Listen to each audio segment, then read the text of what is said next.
accident yi ci kaw tali bi day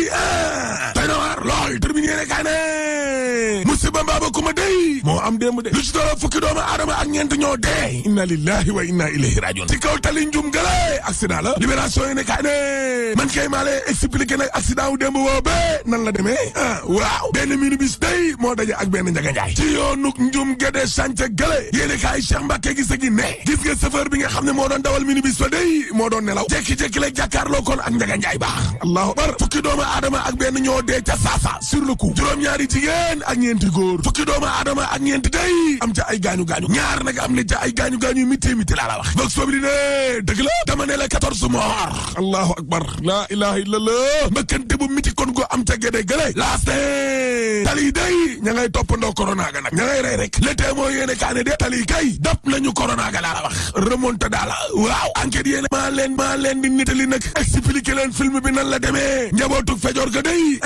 accident ba wàccee na leen fukki doomu aadama ca njaboot ga ñoo faatu allahu akbar añam goli ña ngay jooy seeni néew l'observateur ne man maa lay wan karkanamu ñi nga xam ne ñoo loru ci musiba mbaaba kumba googe photo yaa ngi ni le fukki doomu aadama ak ñaari loru ak nan la ñu bokkee ay parents la ñu de le soleil yéene kaa ne gis nga ñàkkub kaaraange gi nga xam ne moo am ci kaw tali bi waaw lu tolloo junni ak juróom-ñetti téeméer fanweer ak juróom-benn ci ay accident ci juróom-ñaari weer yi lée moom la ñu compté allahu akbar te gis nga fukki doomu aadama yu dee ci kaw tali bi juróom-ñetti yëpp deux roues yee ko indi deux roues maa la ko wax waaye ne gis nga ci jamono joo xam ni kon tali baa ngi rey waaw corona gaa ngi continuer di rey ba léegi ni lée parce que démb day juróom-ñeenti doomu aadama ñoo faatuwaat allahu akbar la ilaha illallah docteur Babacar Niang ci tribune yéene kaay waaw nee na mais politiciens yi ci boppam ñoo foqati yori nu Covid yi en tout cas waa kër docteur a waroon a jiitu docteur Niang ñoo foqati yori ngi laa la wax te plainte bi nga xam ni day moom la ñuy wax bi ñu ma koy jox mais li yoon santaane dañ koo defut dañoo violé kon processus bi état yëpp dañoo lajj ci yori nu Covid gi docteur Niang yemu ca ndaxte nee na matériel bii nga xam ni kon nañu koo jaay luy njiit ministère santé ci boppam mooy njaak ak service pharmaceutique yi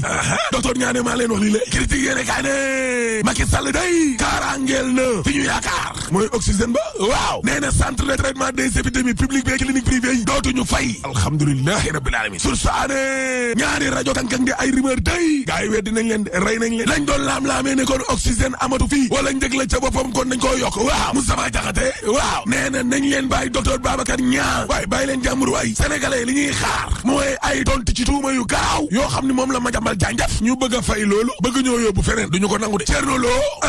nee na man day enquête laa wax ministre Abdoulaye Diouf Sarr moo war a porter plainte ngir kàddu yu doy waar yi lée ñu daal di koy leeral Bougane Gueye Dany ak ña moo àndal day waaw la ñuy sàkku nag mooy ñu ubbi kon ab enquête judiciaire te waa gëm sa bopp googe nee ma quatrième yo danañu dem kon ca OFNAC agence judiciaire de l'État ak ci procureur de la République ngir lii daal di kon leer waaye docteur Niang moomee jàppaleen ne tey lañ ko convoqué de 10 heures ca brigade de recherche bu fédéral bu la gendarmerie waaw docteur Moussa Sam Daaf mooy directeur hôpital Dalal Jàmm day ci la quotidien yéene kaay waaw nee na gis nga hôpital Dalal Jàmm googe ñeenti lal de moo fa ne réanimation ñeenti la 24 heures yéene kaay ne Macky Sall Ousmane Sonko ak Bougane Gueye Dany waaw ña ngay nduggi de ca corona ga day supermarché lañ ko def ku ne ndugg nga indi Macky Sall moom li mu ndugg du dara mënul fexe ba indil ñu nag ab véritable politique publique ci wàllum santé Ousmane Sonko moom ma ngay rey boppam ngir dajale mbooloo mu ko ŋàññal ak ay saafara Bougane Gueye Dany day ma ngay gagné ay point de waaye xam naa ni taalam bi tamit yéex na de Khalifa Wade day APR waaw nee na Bougane Gueye Dany ak Ousmane Sonko mi lée xam nga lan la ñuy jéem ni pour maanaam ñu ragal leen waaye ñoom ñaar ñooñee nañ xam ne duñu leen bàyyi mukk ñuy taal réew mi laa la wax duñ ko nam ca jamono joo xam ne nag maanaam mbas maa ngay ray Macky Sall dee nu mu gagné élection yi rek la ne de dëgg la Le Quotidien yéene kaa ne circulaire di kayit bi nga xam ne Macky Sall moom la génneel ña mu àndal day tontu na opposition bi nga xam ne ma ngay sakul extrait de naissance primo votant yi xale yi leen ngir ñu dem bindu ji Macky tontu na leen parce que Macky Sall wax na ay ñooñam ne leen wutal leen nit ñi ak ñi nga xam ne ñoo bëgg a bindu ji ay carte d'identité booy benn Macky Sall ma ngay lijjanti na nañuy investir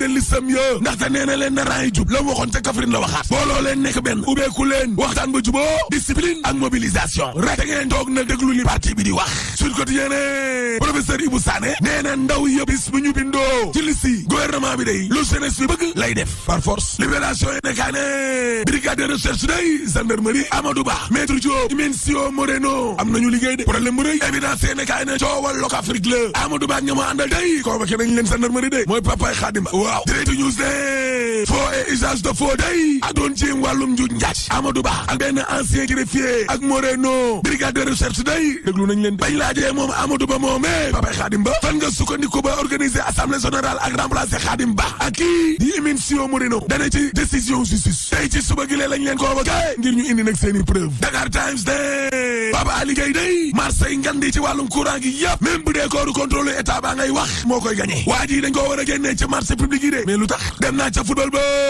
stade yéene kaa ne Sénégal manko wuti ndam li maître Augustin Senghor nee na ñun xam nañu la war yëpp ngir gagné te man nag askanu football bi buñ ma tàllalee loxo mënumaa bañ kan mooy askanu football bi dem naa ca lamb jë Gaston Mbengue day ci suñu lamb waaw nee na benn condition dong laay tegal gouvernement bi ngir tëggaat combat Balla Gaye ak Bombardier mooy na ma gouvernement bi ne waaw rek parce que man moom pare naa tey lamb ji lee Gaston de nee na pare na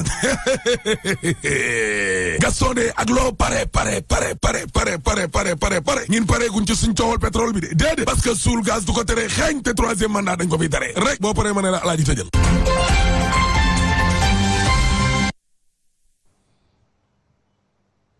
ayca jaajëf tal ma ko woon maa ngi woon tam portable jaajëf El Hadj Ahmed Aïdara jaajëfal bu baax képp nga xam ne a ngi doon teewlu Birahim Diadji Touré ak nag le député du peuple ci commentaire bi Pape Mante mu ci tàggat yaram bi laata ñu yëkkati jotaay bi ñu wàcc si tali bi saytu dem mbeex dikk bi ñëwaat Yacine. Voici Trafic News. Aba Diatta. oui Yacine. noo def. maa ngi ziar di wër Ndakaaru rek. waaw noonu la Ndakaaru tooy de fi mu nekk nii. waaw banlieue nag moo gën a tooy nag de. gite nga banlieue wala yaa ngi foofu ba tey. waaw gite naa banlieue mais am na si bëri yoo xam ne si ay